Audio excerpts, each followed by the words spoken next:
अस्सलाम वालेकुम viewers, welcome to my channel learning with Khattak. आज हम जो टॉपिक यहाँ पे प्रेजेंट कर रहे हैं दैट इज़ अरे इन सी प्लस प्लस, कि हम अरे को सी प्लस प्लस के अंदर कैसे यूज़ कर सकते हैं। सो द टॉपिक इज़ अरे इन सी प्लस प्लस, या किसी भी लैंग्वेज के अंदर आप लोग सी प्लस प्लस, पाइथन, जावा, किसी के अंदर भी, लेकिन यहाँ पे हम इसको अरे इन सी प्लस प्लस देख लेते हैं कि हम इसको कैसे सी प्लस प्लस के अंदर यूज़ कर सकते हैं। सो सबसे पहले अगर हम ये देखना चाहते हैं कि व्हाट इज़ अरे, कि अरे हमारे पास है क्या चीज़। अरे को मैं सिंपली एक वर्ड के अंदर डिफाइन करता हूँ कि अरे इज़ अ डेटा स्ट्रक्चर। अरे मेरे पास क्या है? डेटा स्ट्रक्चर, कि अरे मेरे पास है डेटा स्ट्रक्चर। अब डेटा स्ट्रक्चर से क्या मुराद है? डेटा स्ट्रक्चर हमारे पास सिंपली अगर मैं इसको डिफाइन करना चाहूँ, data structure is a techniques to store and organise data, to store and organise data, जिसके थ्रू हम क्या करते हैं, डेटा को स्टोर करते हैं या फिर ऑर्गेनाइज करते हैं। ओके, सो अरे भी हमारे पास क्या है? एक टेक्निक है जिसके अंदर हमने अगर कोई डेटा स्टोर करना है या ऑर्गेनाइज करना है तो उसके लिए हम अरे को यूज़ कर सकते हैं। सो data structure basically different types of data structures हमारे पास होते हैं। अगर मैं इसके टाइप को देखना चाहता हूँ तो एक टाइप हमारे पास है इसका primitive data types, primitive data structure, और एक हमारे पास है non primitive data structure, primitive data structure. अब जो प्रिमिटिव डेटा स्ट्रक्चर्स हैं उसके अंदर हमारे पास आप लोग मोस्टली इसको पढ़ भी चुके होंगे। कौन कौन सी हमारे पास हैं? जिस तरह हमारे पास है int, double data type, character और string. So integer data type, double data type, character और स्ट्रिंग, ये हमारे पास primitive type of data structures हैं। जो हमारे पास नॉन प्रिमिटिव होते हैं, नॉन प्रिमिटिव हमारे पास कौन से हैं? फॉर एग्जांपल्स हमारे पास अरे, सॉरी, नॉन प्रिमिटिव के अंदर भी हमारे पास फिर दो टाइप्स के आ जाते हैं। एक हमारे पास आ जाता है लीनियर डेटा स्ट्रक्चर, और एक हमारे पास आ जाता है non linear data structure, linear और नॉन लीनियर डेटा स्ट्रक्चर्स। अब लीनियर डेटा स्ट्रक्चर्स के अंदर हमारे पास कौन कौन से टाइप आ जाते हैं? अरे, स्टैक डेटा स्ट्रक्चर, उसके बाद क्यू डेटा स्ट्रक्चर, और उसके बाद हमारे पास linked list data structure, and so on.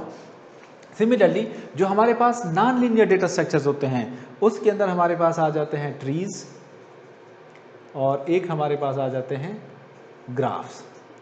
सो ये हमारे पास बेसिकली डेटा स्ट्रक्चर्स की कैटेगराइजेशन है। दो किस्म के डेटा स्ट्रक्चर्स होते हैं, एक को हम कहते हैं प्रिमिटिव डेटा स्ट्रक्चर और एक को हम कहते हैं non primitive data structure.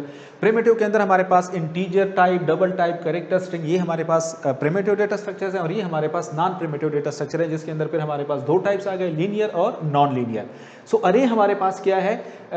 Linear data structure. सो अच्छा, इसका मतलब है कि इन चीज़ों के बारे में तो हम पहले भी कहीं पढ़ चुके हैं, integer type, double type, character type. So इसको हम प्रिमिटिव डेटा स्ट्रक्चर क्यों कहते हैं? प्रिमिटिव डेटा स्ट्रक्चर क्यों कहते हैं? सो इनमें से मैं कोई एक टाइप लिखता हूं और फिर उसको मैं देखता हूं कि क्या वाकई डेटा स्ट्रक्चर को जो हम डिफिनीशंस देते हैं क्या उसके अकॉर्डिंगली ये है या नहीं है। सो अगर मैं यहाँ पे सिंपली ये लिखता हूँ, एक टाइप लिखता हूँ इंट, और एक वेरिएबल डिक्लेयर करता हूँ कि इंट ए, और एक कोई वैल्यू असाइन करता हूँ int a is equal to 10। So ये अब मेरे पास, इसको मैं कहता हूं कि this is primitive data structure. PDS means primitive data structure. अब प्रिमिटिव डेटा स्ट्रक्चर्स हमारे पास क्या, इससे क्या मुराद है? डेटा स्ट्रक्चर्स की हमने जो डिफिनीशंस किए वो ये है कि is a techniques to organise and store data efficiently, जिसके थ्रू हम क्या कर सकते हैं, एक टेक्निक्स है जिसके थ्रू हम डेटा स्टोर कर सकते हैं, ऑर्गेनाइज कर सकते हैं, और फिर एफिशिएंटली उसको उस पर कोई ऑपरेशन भी परफॉर्म कर सकते हैं। So what does it mean? This simple line, अगर हम प्रोग्रामिंग के अंदर बात कर लें, this simple line is a declaration statement, which is simply instruction for the compiler that go to the memory and reserve a space of relevant bytes for the integer variable a। क्या मतलब है इसका? ये line हम जैसे ही कर लेते हैं, अगर मैं ये लिख लूँ कि मेरे पास ये क्या है, रैम है कंप्यूटर के अंदर, रैम। सो ये रैम्स के अंदर डिफरेंट हमारे पास सेल्स हैं। सो ये लाइन क्या कर लेता है कि मेमोरी के अंदर आ जाता है और मेमोरी के अंदर कंपाइलर ऑपरेटिंग सिस्टम से रिक्वेस्ट कर लेता है कि मेमोरी के अंदर से मुझे कोई स्पेस रिजर्व कर लो, किसके लिए, इस वेरिएबल ए के लिए। सो यहाँ से लेट सपोज उसने एक सेल, ये सेल ऑपरेटिंग सिस्टम ने उठा के कंपाइलर को रिटर्न कर दिया। सो अब इस सेल पे एक लेबल लग गया ए, कि इस लेबल के अंदर या इस स्पेस के अंदर हम सिर्फ ए की जो वैल्यू है वो स्टोर कर सकते हैं। सो वो वैल्यू हमारे पास क्या है, 10। ऑब्वियसली रैम के अंदर जितने भी हमारे पास सेल्स होते हैं they are at particular locations. So let's, मैं एज्यूम कर लेता हूं कि इसका जो एड्रेस है वो मेरे पास 2000 एड्रेस है। सो अगर ये देख लें, and a is equal to 10 is a data structures, we are going to store data and organise data. हमने डेटा स्टोर भी कर लिया, ऑर्गेनाइज हमने किस तरह कर लिया कि मुझे पता है कि ए इस सेल के अंदर जो वैल्यू है that is belong to a which is located at address that. So वो की पार्टिकुलर एड्रेस पे है। सो मुझे जब भी इस ए की जरूरत होती है, I can effectively use the address this data by using the address, कि इस एड्रेस पे चले जाओ और उसके अंदर जो वैल्यू पड़ी है वो वैल्यू मुझे क्या कर दो, रिट्रीव करके दे दो। सो इसके अकॉर्डिंगली तो ए वाकई मेरे पास जो इंटीजर है, this is primitive data structure, जिसके अंदर मैं क्या कर सकता हूँ, डेटा स्टोर कर सकता हूँ efficiently. So that's why integer, double, character और string data types are called primitive data structure. Okay, so अब अगर इसको मैं थोड़ा सा कंपेयर करना चाहता हूँ प्रिमिटिव को नॉन प्रिमिटिव के साथ, या इस इंटीजर को मैं कंपेयर करना चाहता हूँ लीनियर डेटा स्ट्रक्चर और अरे के साथ, इन दोनों को थोड़ा सा हम कंपेयर करते हैं, एंड और अरे, एंट और अरे। सो अगर मैं यहां पे इसको कर लेते हैं,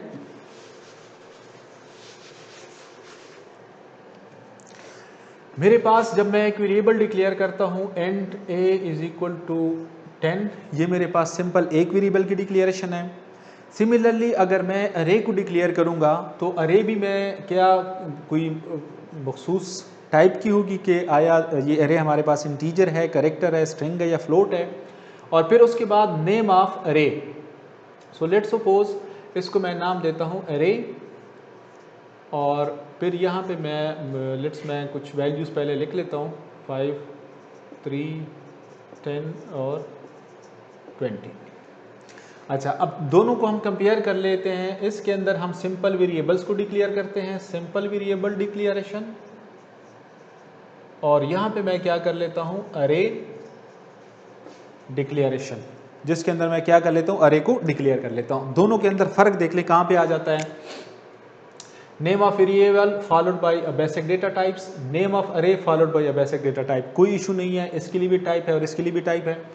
name of variable, name of अरे, उसके बाद मैं इसको वैल्यू दे देता हूँ और इसको मैं क्या कर लेता हूँ, दिस इज कॉल्ड, अगर मैं थोड़ा सा इसको यहाँ पे लिख लूँ, अरे this is called size, this is called size. अब साइज से क्या मुराद है कि मैं इसके अंदर अरे के अंदर कितनी वैल्यू स्टोर कर सकता हूँ, एक से ज़्यादा वैल्यू मैं स्टोर कर सकता हूँ। इसकी ज़रूरत मुझे क्यों पेश आई, इसकी ज़रूरत मुझे इसलिए पेश आई, अगर मैं सिंपली यहाँ पे लिख लेता हूँ and a is equal to 10। अब इस एक वेरिएबल के अंदर मैं कितनी वैल्यू स्टोर कर सकता हूँ, सिर्फ एक वैल्यू स्टोर कर सकता हूँ, दिस इज ऑब्वियस। अब अगर इस वैल्यू के अंदर, इस वेरिएबल के अंदर मैं कोई दूसरी वैल्यू स्टोर करना चाहता हूँ, लेट्स सपोज मैं कहता हूँ 20, लेकिन जो पहली वैल्यू थी, अब अगर मैं इस वैल्यू को प्रिंट करता हूँ सी आउट ए, सो जो पहली वैल्यू थी this value will be last, और जो ये वाली सेकंड वैल्यू है this value will be printed. Similarly मैं दोबारा इसको कर लेता हूँ ए इज इक्वल टू 30, और मैं यहाँ पे करता हूँ सी आउट ए। सो यहाँ पे अब मेरे पास 30 की वैल्यू प्रिंट होगी। क्यों प्रिंट होगी, जब मैंने पहली दफ़ा ए इज इक्वल टू 10 लिखा, मेमोरी के अंदर ए इज इक्वल टू 10 की वैल्यू आ गई।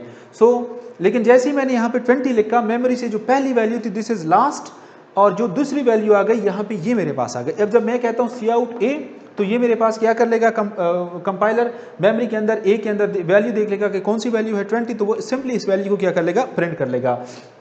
लेकिन जब मैं यहाँ पे again a is equal to 30 कर लेता हूँ, तो ये वैल्यू यहाँ से इरेज हो जाएगी और यहाँ पे इसके अंदर आ जाएगी 30, और सो जब मैं दोबारा करता हूँ सी आउट ए, तो अब मेरे पास ए की वैल्यू क्या प्रिंट होगी 30। So what does it mean कि हम एक वेरिएबल के अंदर एक वक्त में सिर्फ एक ही वैल्यू स्टोर कर सकते हैं।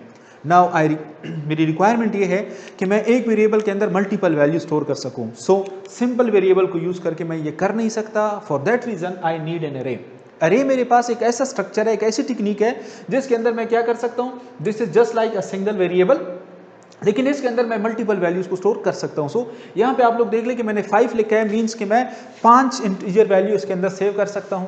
अगर मैं 50 वैल्यू स्टोर करना चाहता हूं तो मैं 50 वैल्यू भी इसके अंदर स्टोर कर सकता हूं एंड सो ऑन। मतलब जितनी वैल्यूज भी मुझे चाहिए मैं इसके अंदर स्टोर कर सकता हूं। ओके, सो अब ये जो ब्रेसेस के अंदर है ये मेरे पास क्या है, साइज, जो कि मैंने स्पेसिफाई करना होता है कि मैंने इस अरे के अंदर कितने एलिमेंट को स्टोर करना होता है। सो साइज मीन 5। उसके बाद इनिशियलाइजेशन के लिए नॉर्मल वेरिएबल को मैं इनिशियलाइजेशन किस तरह देता हूँ, असाइनमेंट ऑपरेटर, और फिर उसके बाद जो भी मैंने वैल्यू देनी होती है वो मैं इसको दे देता हूँ। लेकिन अरे के अंदर मैं क्या करूँगा कि मैं असाइनमेंट ऑपरेटर और उसके बाद कर्ली ब्रैकेट्स, और कर्ली ब्रैकेट्स के अंदर मैंने वो वैल्यूज यहाँ पे लिखी है जो वैल्यूज मैं अरे के अंदर इनिशियलाइज करना चाहता हूँ। सो ये मेरे पास सिंपली एक सिंपल वेरिएबल को मैं कैसे डिक्लेयर करता हूँ और सिंपली मैं एक अरे को कैसे डिक्लेयर करता हूँ, ये मेरे पास जस्ट अरे और simple variable and then with respect to primitive data structure and non primitive data structure. So अपने नेक्स्ट लेक्चर्स के अंदर हम ये देखेंगे कि एक सिंपल वेरिएबल की रिप्रेजेंटेशंस कैसी होती है मेमोरी के अंदर, और अगर हमने एक अरे को रिप्रेजेंट करना होता है मेमोरी के अंदर तो उसकी रिप्रेजेंटेशंस हमारे पास कैसे होती है। So wait for the next lectures. Thank you very much.